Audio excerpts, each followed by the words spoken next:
Fala, pupilos! Bom dia! Vocês estão bem? Estão felizes? Estão lavando as mãos? Lavando os pés? Galera, seguinte, bora para mais uma sessão, para algumas sessões de aulas online. Novamente é um prazer estar aqui. Confesso que na hora que eu coloquei o meu jaleco para vir aqui de frente da câmera, eu percebi que desde que eu não vejo vocês, como vocês podem ver, o meu jaleco está branquinho, intocável. Então logo cheguei à conclusão: quem era o grande causador, quem eram os responsáveis pela minha imundície, pela imundície do meu jaleco? Vocês eram os responsáveis pelo meu jaleco ficar sujo. Porque agora, quando eu não estou perto de vocês, ele está limpinho. Vocês acreditam? Que maravilha! Mas vamos lá, ao que interessa. A semana passada, deixa eu pegar a minha água. Semana passada nós falamos sobre... Um pouco retrasado. Falamos sobre as diferenças, né? Entramos no capítulo 1, falamos sobre as principais diferenças entre as duas correntes ideológicas, políticas, que marcaram o século XX e que estão também marcando o século XXI. Nós falamos e prendemos a maior parte do tempo falando sobre o capitalismo. Vimos que o capitalismo ele já vai se consolidar, vai se estruturar e se fixar nas raízes, nas entranhas da sociedade, desde lá da época do capitalismo comercial, das grandes navegações, século XV, século XIV, por aí, depois é dessa época. E o socialismo, ele vai surgir tempos depois, séculos depois, isso lá para o século XIX, século XX, que ele vai se manifestar mesmo e vai se tornar algo concreto como uma proposta de crítica, né? Como uma proposta de funcionar como uma alternativa ao sistema capitalista vigente. Durante os séculos com que se estabeleceu o sistema capitalista, principalmente a partir da Revolução Industrial lá em 1750, ficou muito claro que era um sistema que, para que ele existisse, ele gerava um resultado na organização da sociedade do qual não era bem visto pelos próprios críticos do sistema, que estava relacionado à organização da sociedade através da má distribuição de renda. E isso vai gerar uma sociedade com uma grande desigualdade social. Então, após anos de estruturação, de consolidação do capitalismo, com essa sociedade se estruturando de forma desigual, o socialismo ele vai vir como uma crítica opositora, como uma sugestão de alternativa, né? E é sobre essa sugestão, é sobre essa teoria que é o conteúdo da aula de hoje. Assim como já foi falado, e é bom ser lembrado agora, a diferença básica entre o sistema capitalista e o sistema socialista está relacionado principalmente nos meios de produção. Quem é dono do meio de produção? Quem controla aquilo que é produzido? Quem controla aquilo que é arrecadado com aquilo que é produzido? E a diferença básica no sistema capitalista é a pessoa física ou o CNPJ, são as empresas que detêm o poder da administração do dinheiro advindo do trabalho, da produção e da venda de mercadorias. Qualquer pessoa pode, vamos colocar entre aspas, qualquer pessoa tem a liberdade de se tornar dono de um meio de produção, que nós vamos chamar de propriedade privada. Qualquer pessoa pode se tornar, dentro do sistema capitalista, dono desse meio de produção. Já o socialismo acredita que é essa própria particularidade do capitalismo, essa possibilidade de qualquer um se tornar dono de um meio de produção, que vai justamente resultar numa sociedade desigual. Porque, segundo o socialista, e não, na verdade, segundo a própria prática capitalista, aqueles que detêm os meios de produção também vão deter a maior parte dos lucros advindos dessa produção. E é justamente na detenção desses lucros e na baixa numa baixa remuneração daqueles que estão prestando o seu serviço, que vai se manifestar e concretizar a tal da desigualdade social. O socialismo ele vai vir ao contrário, ele vai propor então, tiramos os meios de produção, tiramos os sistemas lucrativos, tiramos os sistemas de produção das mãos das pessoas, da propriedade privada, das mãos dos empresários, e tornamos tudo isso na mão do Estado, jogamos tudo isso na mão do Estado. Vamos criar um Estado forte para que ele sim possa controlar todas as atividades econômicas, para que ele possa controlar tudo aquilo que vai ser produzido e também controlar a forma que tudo isso que é produzido vai ser distribuído pela sociedade, para a sociedade. E aí com a preocupação de que essa distribuição não resulte numa sociedade desigual, numa sociedade com diferenças e discrepâncias econômicas principalmente. E na aula de hoje nós vamos nos prender em dois pontos importantes a respeito do sistema socialista, perdão. Então eu peço para vocês abrirem a apostila de vocês na página 12 e na página 13. Vamos lá? Na página 12 nós temos dois textos aqui de extrema importância: o socialismo utópico e o socialismo científico. Que cargas d'água é o socialismo utópico e o socialismo científico? Deu branco. Pupiros, a palavra utopia, ela nos traz referência a uma ideia talvez imaginária, no sentido de projeção de um mundo ideal. Qual é a sua utopia? Significa, qual é o seu mundo ideal? Então o socialismo utópico ele vai surgir como uma ideia do socialismo ideal. As primeiras manifestações práticas, as primeiras teorias concretamente escritas, digitadas sobre o socialismo, foi o socialismo utópico. E aí o socialismo ele vai defender exatamente o ponto. Eu quero que você pegue aí na apostila, na página 12, nesse texto sobre socialismo utópico, quero que você acompanhe esse segundo parágrafo aqui, ó. Isso aqui é extremamente importante. Eu até anotei aqui, ó. Dá para ver? Conceito, deve estar invertido aí, né? Mas aqui eu escrevi conceito, que é justamente o conceito do socialismo utópico. Olha que louco. O socialismo utópico, ele contestava a distribuição de riqueza no capitalismo e a enorme desigualdade social em que se apoiava, como nós estávamos falando até agora. Seguindo, eles não, e é importante vocês pegarem isso, eles não defendiam a luta de classes ou a revolução política para a construção de uma nova sociedade. Ou seja, eles desejavam sim uma nova sociedade, eles criticavam a distribuição de renda, eles criticavam as desigualdades sociais, mas a maneira como que eles acreditavam que esses problemas seriam solucionados não era pela luta de classes. Eles vão propor, continuando a leitura, vai falar assim, ó: alguns acreditavam na possibilidade da formação de pequenas comunidades que desenvolvessem um modo de vida cooperativo entre seus integrantes. Então o socialismo utópico, deixa eu ver se fala aqui quando ele vai surgir. Vai surgir aqui no início do século XIX. O socialismo utópico, o que ele vai falar? Ele vai defender a ideia de contestar as desigualdades sociais, contestar o sistema capitalista, e vai defender a ideia de uma sociedade mais igualitária, uma sociedade justa, mas que essa justiça ela não seria alcançada pela força, pela luta, pela guerra entre os socialistas e os capitalistas. Eles não pregavam essa luta.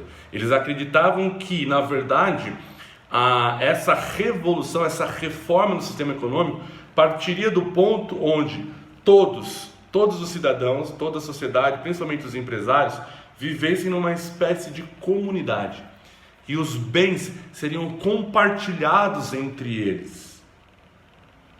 Isso foi o socialismo utópico. E isso vai influenciar enormes cooperativas que nós temos ainda até hoje. Por exemplo, o MST, eles trabalham com um sistema de cooperativa. Nós já falamos isso em outros anos. No sistema de cooperativo, de comunidade, existe o trabalho individual, mas os resultados financeiros desse trabalho individual é utilizado para benfeitorias que beneficiarão toda a comunidade. É como se, por exemplo, eu moro num condomínio.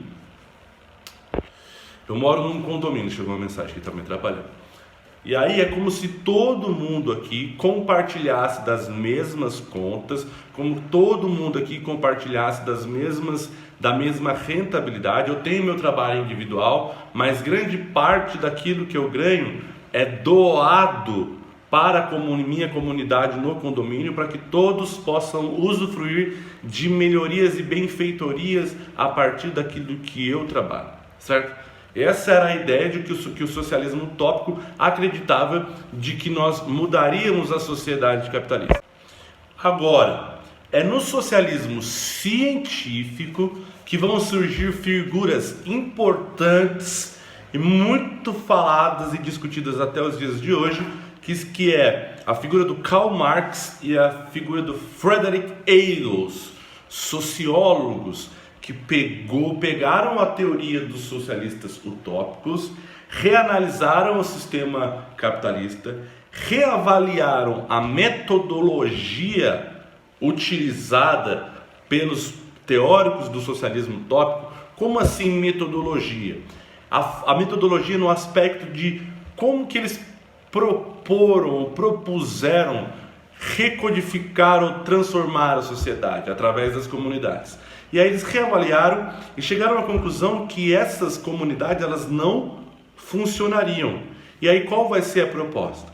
A ideia deles é que a sociedade capitalista gerou maus tão profundos e gerou estruturas tão sólidas para sustentar esse sistema que ela não seria transformada de maneira pacífica e voluntária. Não existiria em nenhum momento onde a sociedade mundial chegaria à conclusão: esse sistema não está bom, vamos mudar mesmo, vamos dar as mãos e ficar cantando.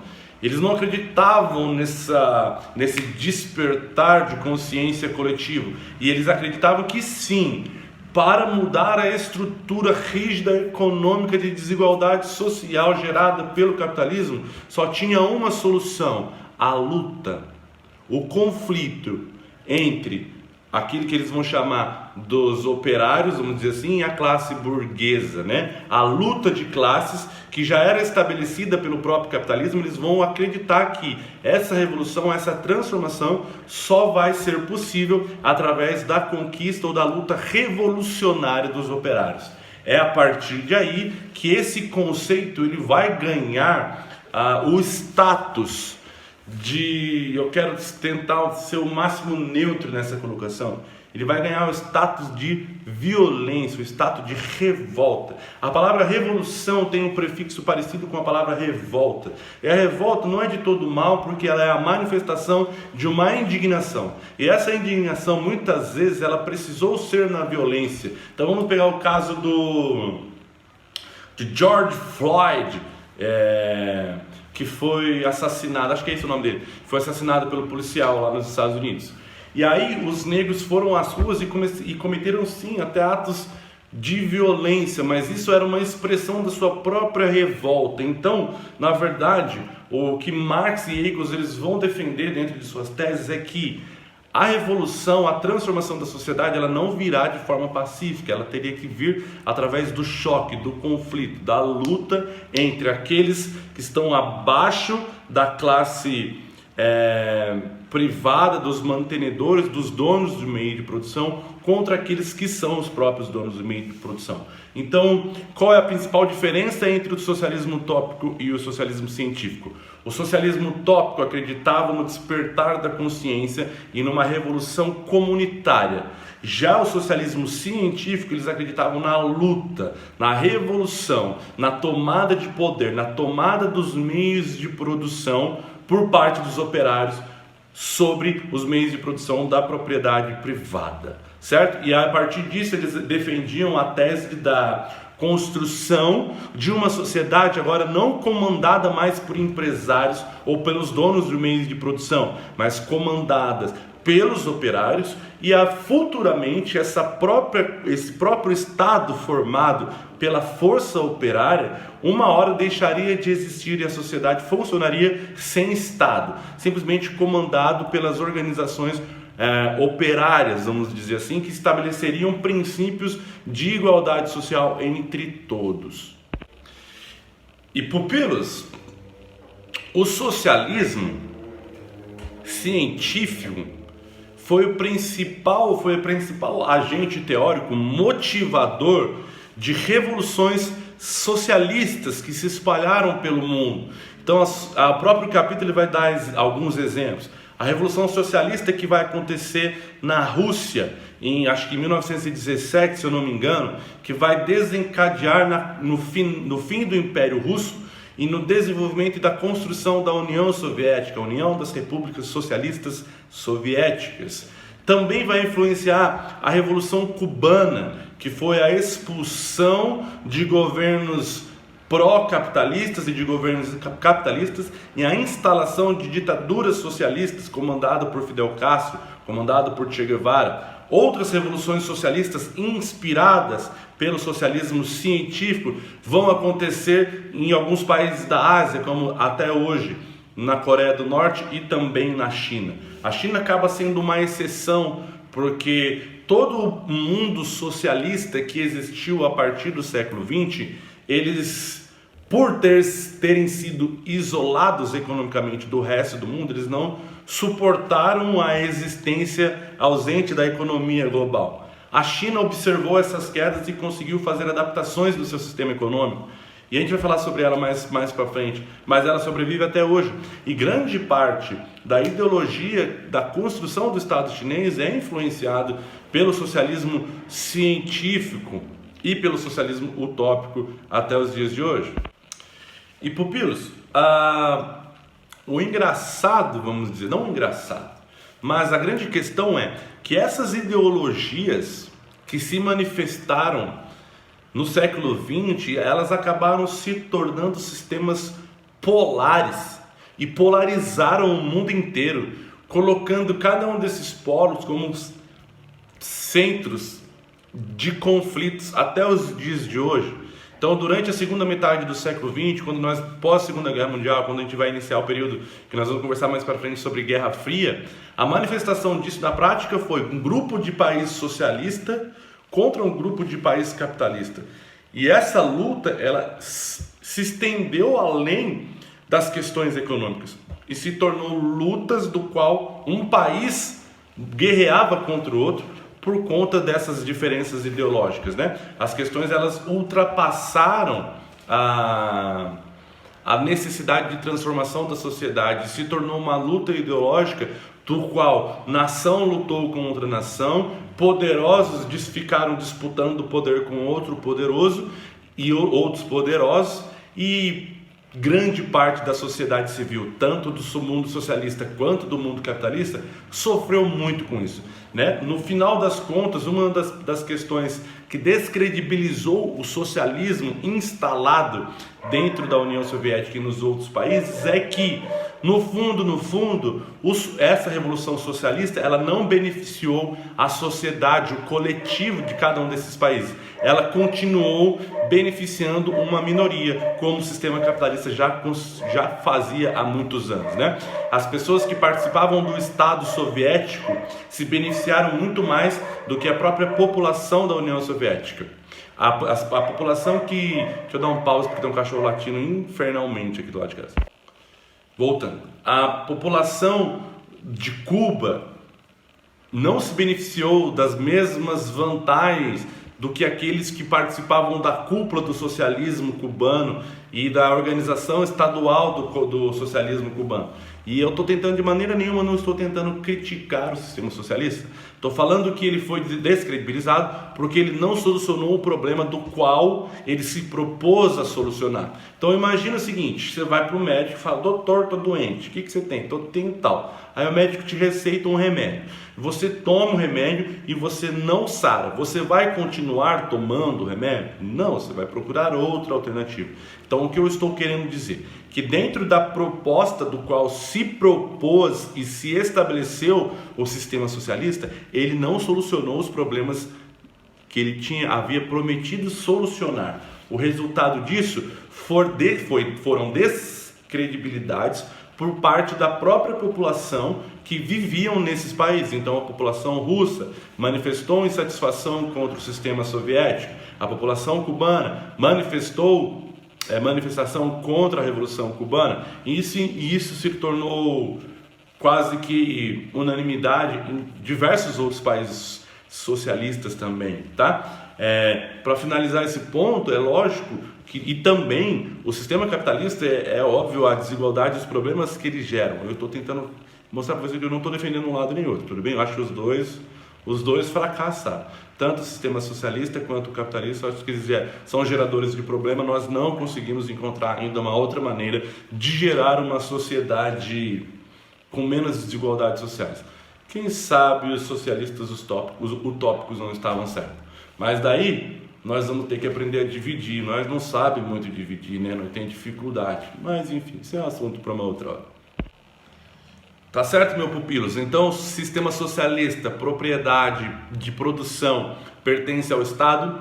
O Estado vai decidir quem faz, o que faz, como vende, onde distribui, quem pode ter, quem não pode ter. A ausência da propriedade privada e um objetivo de resolver os problemas de desigualdade social. O socialismo utópico acreditava que essa revolução, o fim do capitalismo e o fim da sociedade desigual, viria através do despertar coletivo, na construção de comunidades comunitárias, onde partilhariam dos benefícios de todos.